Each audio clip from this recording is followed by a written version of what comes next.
to enable people to walk from the upper city into the temple without going down to the valley. And the valley gets deeper and deeper, so now we are under this arch. You see, bigger than the arch we have seen before. All this was full of sand when we started the excavations. We moved more and more sand till we came to this level. But that's not the ground level. The ground level is 30 feet lower. But it was a big demand. People wanted to see what they found. So it was a big demand from the public to open it to the public. The solution that was found, they poured concrete here and made kind of a man-made bridge and opened it to the public. But archaeologists are still digging under us. That's not the ground level. The ground level is 30 feet under. And for people that don't believe the guides, they left an opening to see it. So only people that don't believe the guides. I guess we all have to go. Just want to see what 30 feet looks like. That all of you don't believe the guides. It's just a mirror. Sorry that there's such a reputation. Oh, it's pretty dark.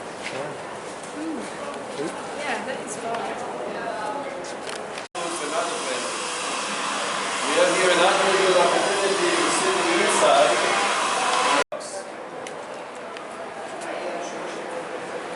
Of the same western wall. The place where you pray is that direction. We will continue to walk that direction. Now here I have a good example of a small stone. This is about 2.5 tons. If this is 2.5 tons, what about this? And you'll be surprised to hear that it's not the biggest one. I will show you the biggest one soon. So one of the things to admire is this project. People always ask me how they move these stones. So I read about it and I can tell you for sure that it was moved slowly and carefully. But we will talk more about how they move these stones. Another question people always ask is what are the niches here? The western wall was not a holy wall all these thousands of years. People wanted to build something attached to it. And here we have a good example. You see, if you want to build a wall attached to the western wall, you want to connect the two walls, you cut a niche over here, you put a stone like this, or like this, you see, half of it inside, half outside, and you build attached to it, so you connect the two walls. Now in order to see how big is the biggest stone, I need two volunteers, one that will mark the beginning of the stone, the other one will mark the end of the stone, and all the group will be in between. And even when I have a group of 40 people, they can all be in between. So follow me these dimensions. And you know the specific weight of limestone, every child in high school can calculate the weight of it. You want to guess the weight of it? 570 tons. Even today we don't have one crane that can lift it. Even today you need 2 cranes to lift it. So how they did it? We're going to watch a short movie about it. But just to satisfy the curiosity, the trick that they use, remember we are in a valley now, we are not in a high place, we are in a valley. The quarry was up on a hill. They shaped the stone there, up on the hill, build a platform, and roll the stone on wooden rollers to its place. So they did not lift it, they rolled it down the hill to its location. Another thing, you see that the stones are not exactly one on top of the other. It's 1 inch deeper. And when you'll see line of stones, one on top of the other, you'll see that each one is 1 inch deeper. And why? Because on the other side we have a lot of sand. The sand in winter time becomes muddy and push the walls to the side. And the engineers knew it, that's why they built the wall with a little angle to the inside. Now Herod wanted the people to know that he is the builder. and he put his signature next to every stone. What was Herod's signature? This, you see? The frame around the stone. So the minute you see a stone with a frame around it, we call it Herodian stone. There is no technical reason for that. It's only for beauty, only to show I am Herod, I am the one that it was built in my time. So all these Herodian stones. Can you imagine a wall a third of a mile long, just a retaining wall, not a wall of a fancy building, just a retaining wall? When he completed the project, he brought hundreds of masons and told them, make this mark so everyone will know that it was built by Herod. Amazing.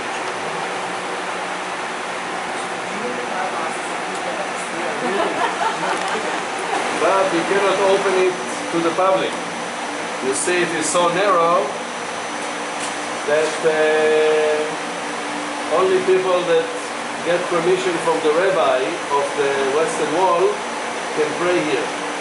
And right now is the time that the ladies pray there, but we can pass it and next to the same wall. If you want, we can stop for a short prayer, or we can do it outside, but we'll visit the excavation there. It's up to you.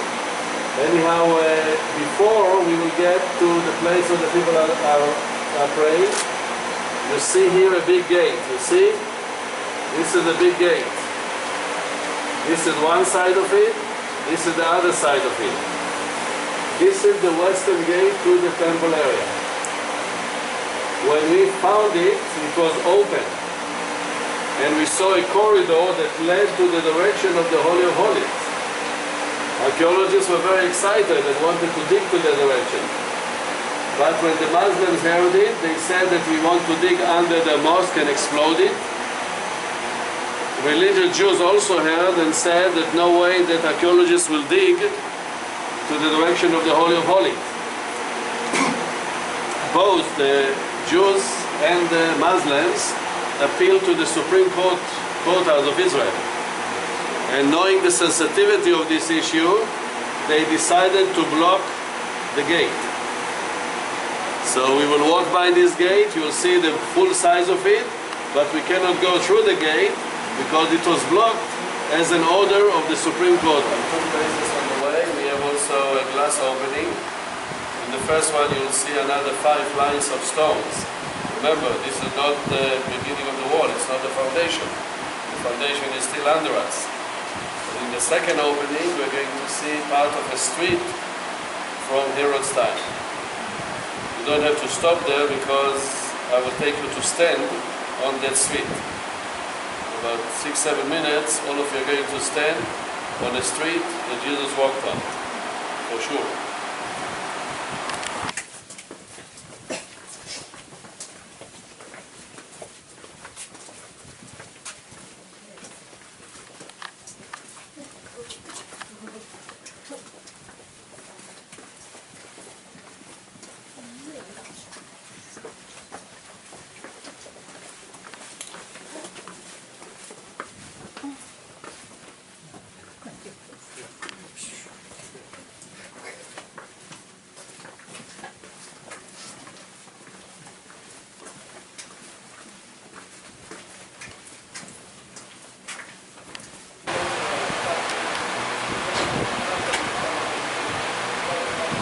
That the Herodian Street is lower.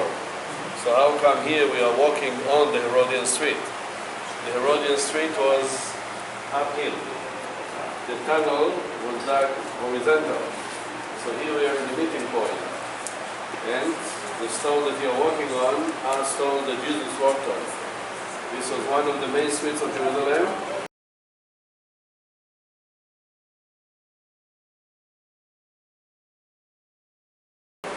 The only difference is that looking up in Jesus' time, you could see the sky. This was open. From the top of this pillar, you see, and up, this is much later. That's from the time of the Mamelukes, 1260 and on.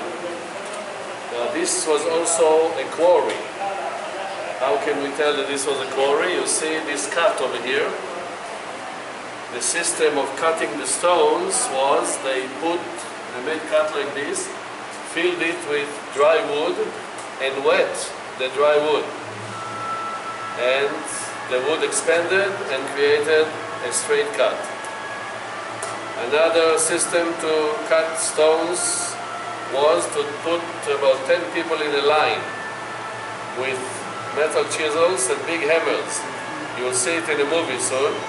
And all of them hit those chisels at the same time until a crack was made. Now the stone, the street was decorated with pillars. This is Herodian pillars from Herod's time. Now when we will follow the way of the cross, we will follow the estimated way that Jesus walked. But in most places we will not walk on the same stones. There is one or two places that I will take you into a church, and over there they brought stones from ancient streets, but will give you a good idea of how they move medium-sized stones, small stones, and big stones. This is the project, and we just told them we don't need more stones, we don't have to continue and take the stones.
excavated in this area, a lot of water penetrated from unknown source into the excavation area. So we decided to dig to the direction of the water, and we found a big water tunnel. So we're going further that way, but the minute we climb up a few steps and turn left, we are not following the wall anymore. We will go into a water tunnel. Let's go to see it.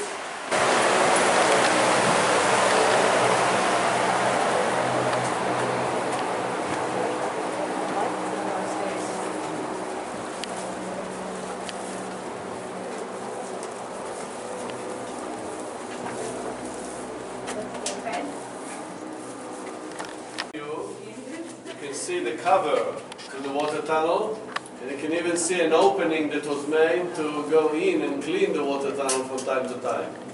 Why these water tunnels were necessary? The one and only spring in Jerusalem is the Gihon spring. You could hear the water today. It's not a lot of water. This was enough for the city of David, but when the Greeks came here, it was not enough. About 80,000 people lived in Jerusalem in the Greeks' time, and they needed more water. So what they did, they diverted the rainwater using tunnels like this from the nearby mountains into big water cisterns. Now if you read Ezekiel chapter 47, there is a prophecy of Ezekiel that one day a lot of water from the Temple Mount will go through a cut that will be made in Mount of Olives and will go all the way to the Dead Sea and will cure the water of the Dead Sea. This will happen when Messiah, when Jesus will arrive. Have a look at this humidity here. Every time I'm here, I can see more and more water. Messiah is on the way. We have much more humidity than I've seen the previous time. Now let's follow the water tunnel and we'll see where the water tunnel will lead us to.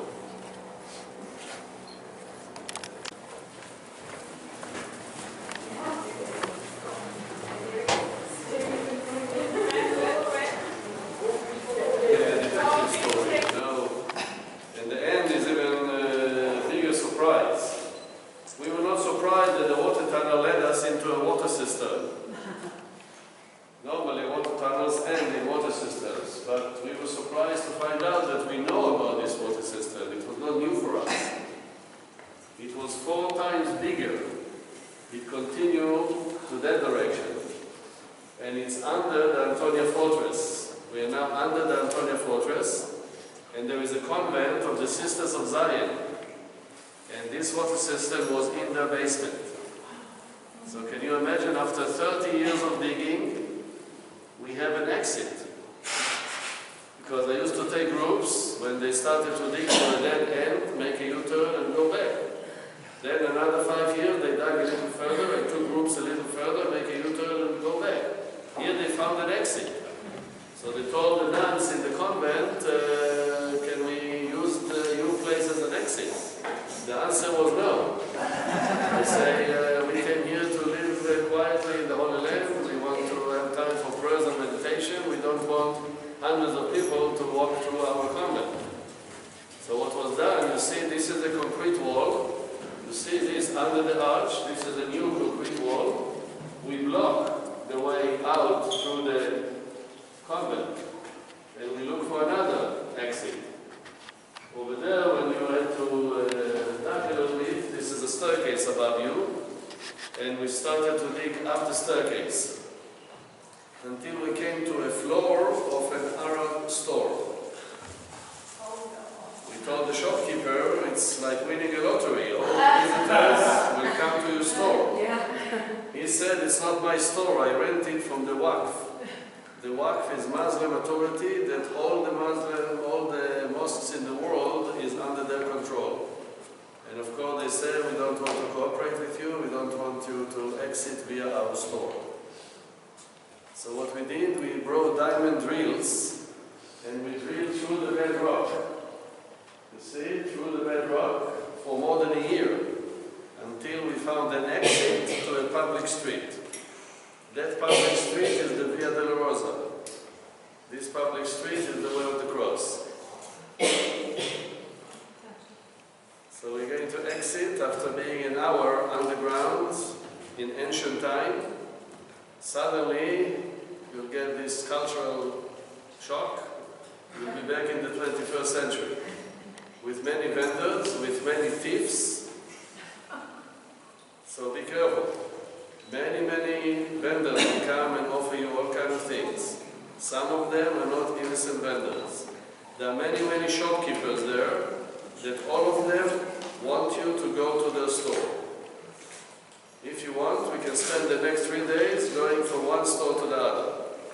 But because we are not going to do it, so just ignore them.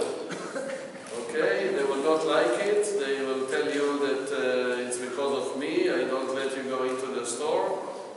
It's up to you. If you want, we can go now to 100 stores for 3 days.